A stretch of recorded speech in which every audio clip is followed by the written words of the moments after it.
Hello everyone, in this video we'll be dealing with anatomy of scalp. So we'll be dealing with its extents, layers, nerve supply, blood supply and its applied aspect. So what is scalp? Scalp is a soft tissue which covers the skull vault. Skull vault is a part of the cranium that covers the brain. So moving on to its extents. It extends anteriorly to the supraorbital margin, posteriorly to the external occipital protuberance and superior nuchal line, and laterally on either side of the skull is the zygomatic arch.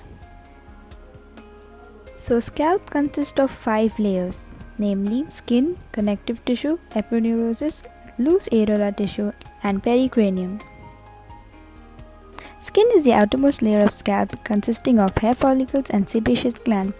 This layer is the most common site for sebaceous cyst. The connective tissue layer is a dense vascular layer consisting of blood vessels and nerves. Injury to this area can lead to profuse bleeding. The next layer is the aponeurosis, which is formed by the occipitofrontalis muscle.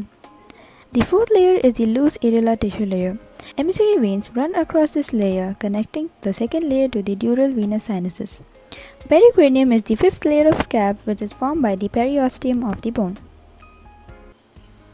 So let's move on to the nerve supply of scalp. Scalp is supplied by 8 sensory nerves. 4 nerves in front of the ear or the auricle is derived via trigeminal nerve, and 4 nerves behind the auricle are derived via second and third cervical nerves. These nerves are the following: the supratrochlear, supraorbital, zygomaticotemporal, auriculotemporal nerve, great auricular, lesser occipital, greater occipital, and third occipital nerve. Scalp is supplied via 2 motor nerves. One nerve in front of the ear and one behind the ear. Both the nerves are supplied via facial nerve. The nerve in front of the ear is the temporal branch of facial nerve, which supplies the frontal belly of occipitofrontalis muscle. Nerve behind the ear is the posterior auricular branch of facial nerve, which supplies the occipital belly of occipitofrontalis muscle. Moving on to the arterial supply, the scalp is supplied via 5 arteries.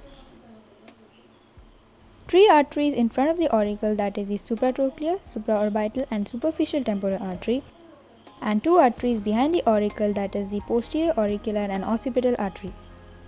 The first 2 arteries, that is the supratrochlear and supraorbital arteries, are derived from branches of internal carotid artery, while the superficial, posterior auricular and occipital artery are derived from the external carotid artery.